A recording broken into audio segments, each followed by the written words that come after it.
Russian soldiers capture a village in Ukraine's eastern Donetsk region, one of Russia's latest gains. Moscow says its troops have the initiative across the front line, taking territory slowly but surely. After taking large chunks of territory early in the conflict, Russia has settled into a war of attrition. It's willing to put up with sky-high casualties in exchange for limited advances, hoping to outlast Ukraine's ability to fight. Numbers of casualties are impossible to verify, but a recent study by the US-based Center for Strategic and International Studies estimates Russian casualties at 950,000 so far, including killed and wounded, compared to Ukrainian losses of about 400,000. So-called human wave attacks account for many of Russia's losses, as it sends masses of poorly trained soldiers towards enemy lines, hoping a few get through. Meanwhile, Ukraine soldiers are dug in behind extensive defenses, trenches, mines, anti-tank devices, and more. Russian advances have been painfully slow. This map shows the front line in January of 2024, and now 18 months later. In that time, Russia has only gained about 1% of Ukraine's total territory, shown here in red. At the current rate, it would take several decades and tens of millions of Russian soldiers to capture all of Ukraine. Meanwhile, Ukraine's low-cost drones have also hit Russia's military deep behind its borders, like in Operation Spider's Web earlier this month, a complex, long-planned operation that took out several high-cost Russian bombers. In terms of recruiting new soldiers, Russia has a much bigger population. The government recruits far away from big cities like Moscow and St. Petersburg, using cash bonuses to attract low-income young men. Ukraine has struggled to recruit and is now offering similar rewards. Meanwhile, Russia's war economy has diverted factories towards military production. It can replace its equipment faster than Ukraine, although Ukraine now produces its own drones and some of its artillery shells. But Ukraine still relies on foreign military aid to keep fighting. Longer-range ATACMS missiles, HIMARS launchers, as well as intelligence sharing from the US are all things Ukraine can't replace. If the US walks away, Ukraine will face an even tougher battle than it does now, one where Moscow might indeed be able to outlast it. European powers are trying to fill that gap, but it's not clear if that will be enough. DW correspondent Mariel Müller joins us now from Kharkiv in eastern Ukraine. Good to see you, Mariel. Tell us what the German defense minister's message will be when he's in Ukraine today. Well, Boris Pistorius said that he wants to talk with Ukrainian leaders about the ongoing situation in the country and also talk about additional military aid, which is needed, according to Volodymyr Zelensky, the president here, and also many Ukrainians we've spoken to in the last days and weeks. Russia has intensified attacks. Also, he said, Boris Pistorius, he said, quote, "We are doing everything we can to support Ukraine so that it can defend itself, and also to get it into a position so that Russia takes negotiations seriously."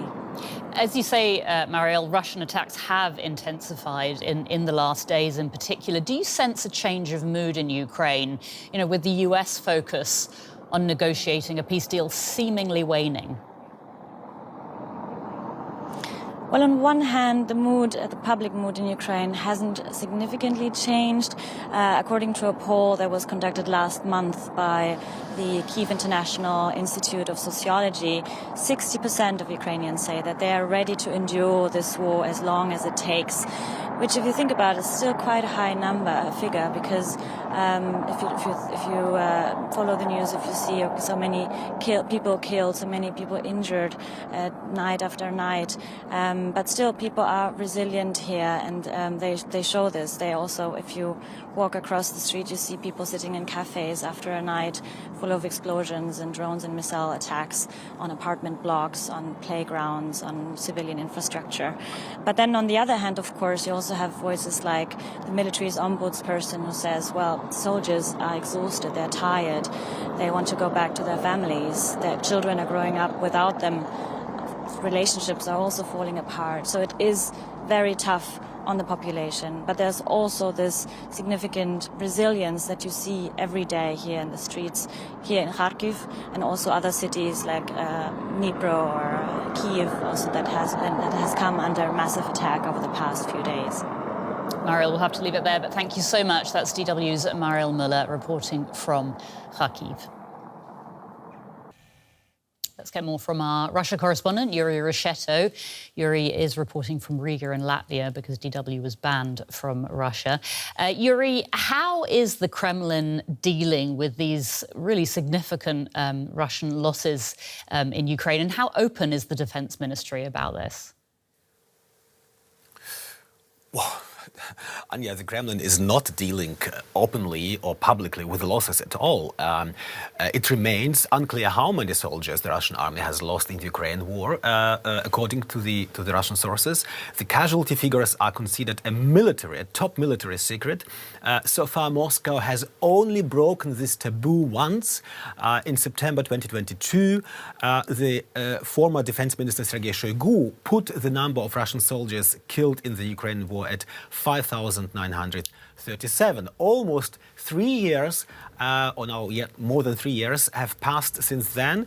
The losses have increased accordingly. However, many of the soldiers killed and wounded in Ukraine come from the far north of Russia, the far east, and from Russia's prisons, and are obviously not the children of the elites in Moscow and St. Petersburg. Putin probably considers these type of soldiers to be more expendable and someone less dangerous for his popularity in Russia. In the report that we just saw, it was suggesting that, Russia is willing to put up with sky-high casualties. So how is the Russian military then handling the recruitment of new soldiers? I mean, is there a sense that the reserves are inexhaustible? Well, since the start of the war, the Kremlin has officially been recruiting only professional soldiers, which means men who sign a contract with the Ministry of Defense. How professional they are is another question, Anya. In recent years, we saw reports on social media in which soldiers complained about a lack of preparation, lack of weapons.